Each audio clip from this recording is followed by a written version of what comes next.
நம்ம மல்லிக்கு பக்கபலமாக நம்ம தீபன் இருக்கிற வரைக்கும் நம்ம மல்லியை ஒன்றுமே பண்ண முடியாது இந்த தீபிகாவால் அப்படின்னு சொல்கிறவங்க மறக்காம இந்த வீடியோக்கு லைக் பண்ணிக்கோங்க. வரப்போகிற எபிசோடில் நம்ம எதிர்பார்க்காத நிறைய திருப்பமும் சுவாரஸ்யமும் காத்திருக்கு. அதை பார்த்து தெரிஞ்சுக்க இந்த வீடியோவை ஸ்கிப் பண்ணாமல் முழுசாக பாருங்கள். இப்போது இந்த தீபிகாவுக்கு ஆரம்பத்துலேருந்தே ரொம்ப நல்லாவே தெரியும் இந்த கொலைக்கும், அதாவது இந்த சுடருடைய கொலைக்கும் நம்ம மல்லிக்கும் சம்மந்தமே கிடையாது அப்படின்னு சொல்லிட்டு. ஆனால் நம்ம மல்லியால் தான் அவங்களுடைய தம்பி செத்து போயிட்டாங்க. அவங்க தம்பி இப்போ எல்லாத்துக்கும் காரணம் நம்ம மல்லி தான் சொல்லிட்டு அதுக்கு பழி வாங்கணுன்றதுக்காக தான் இந்த சுடருடைய கேஸ்லையும் அவங்க தம்பியோடைய கொலை கேஸுக்கும் நம்ம மல்லி தான் சம்மந்தம், இதுக்காக நம்ம மல்லிக்கு தண்டனை வாங்கி கொடுக்கணும் அப்படின்னு சொல்லிட்டு அந்த ஒரு கொலைவெறியில் நம்ம மல்லி மேலே இப்படி ஒரு பொய்யா கேஸ் போட்டு எப்படியாச்சும் நம்ம மல்லியை கஷ்டப்படுத்தணும், நம்ம மல்லியை பிடிச்சி ஜெயிலில் போடணும், நம்ம மல்லிக்கு தண்டனை வாங்கி கொடுக்கணும்னு சொல்லிட்டு இந்த தீபிகா இந்த அளவுக்கு பண்ணிட்டு இருக்காங்க. அந்த தீபிகா ஏன் தான் இந்த அளவுக்கு கொலைவெறியாக இருக்காங்கன்னு சொல்லிட்டு ஒன்றுமே தெரியல. நம்ம மல்லியும் எவ்வளோ சொல்லிட்டாங்க, உங்கள் தம்பி சேர்த்ததுக்கு காரணம் நான் கிடையாது,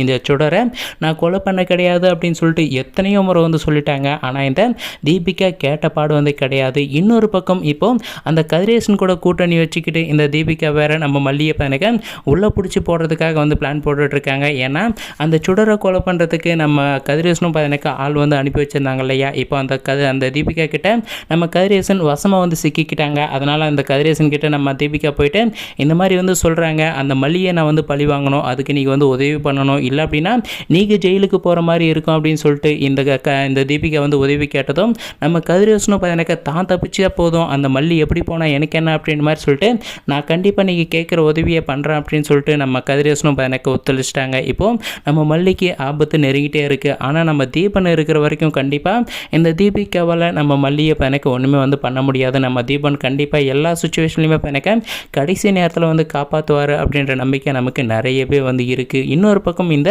ராஜ் வேறு சும்மா இல்லாமல் அவள் வேறு பயங்கரமான தொல்லை பண்ணிகிட்டு இருக்கா. இப்போது நம்ம மல்லி கொஞ்ச நேரம் சந்தோஷமாக நம்ம வெண்பா குட்டி கூட டான்ஸ் சொல்லி கொடுத்து ஜாலியாக டான்ஸ் ஆடிட்டு இருக்காங்க. அது பொறுக்காமல் இந்த ராஜேஸ்வரி வர்றது மட்டும் இல்லாமல் நம்ம மல்லியை பணக்கை கீழே தள்ளி நம்ம மல்லியை பணக்கை காயப்படுத்தி கஷ்டப்படுத்திட்டு இருக்காங்க. ஆல்ரெடி நம்ம மல்லி மனசால் ரொம்பவுமே பணக்க உடஞ்சி போயிருக்காங்க இந்த கேஸ்னால். அது பத்தாத்துக்கு இந்த ராஜேஸ்வரி வேறு இப்படி பண்ணிகிட்ருக்கா. அது மட்டும் இல்லாமல் இந்த ராஜேஸ்வரி நம்ம மல்லியை பணக்கை எப்படியாச்சும் போலீஸ் அரெஸ்ட் பண்ணிட்டு போகணுன்றதுக்காக அந்த தீபிகா கூட சேர்ந்து என்ன வேணாலும் சரி பண்ணுறதுக்கான சான்ஸ் நிறையவே இருக்குது அப்படின்னு தான் சொல்லணும். நம்ம மல்லி ரொம்பவுமே பணக்க இருக்கணும். இப்போ நம்ம மல்லியோடைய கையில் ஃபோன் இருக்கு இல்லையா, அது நம்ம மயிலோட ஃபோனு, அதாவது மல்லியோடைய தங்கச்சியோடைய ஃபோன் தான். அந்த ஃபோனில் எனக்கு ஒரு கால் வருது, ஒரு மெசேஜ் வருது. அதை பார்த்தோன்னே நம்ம மல்லிக்கு ஷாக் ஆகுது. என்ன இது பேர்லேருந்து ஒரு பையன் பேர்லேருந்து மெசேஜ் கால் வருது அப்படின்னு சொல்லிட்டு நம்ம மயிலை கூப்பிட்டு கேட்குறாங்க. நம்ம மல்லிக்கு உடனே பயம் வந்துடுது. ஏன்னா நம்ம மயில் எனக்கு லவ் பண்ணுற பையனாக இருக்குது. அதனால் எனக்கு மயில்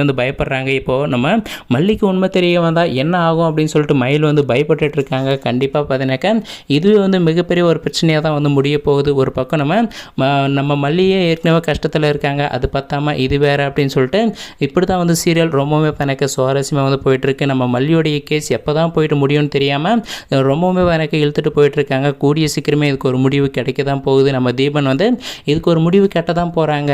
வெயிட் பண்ணி பார்க்கலாம்.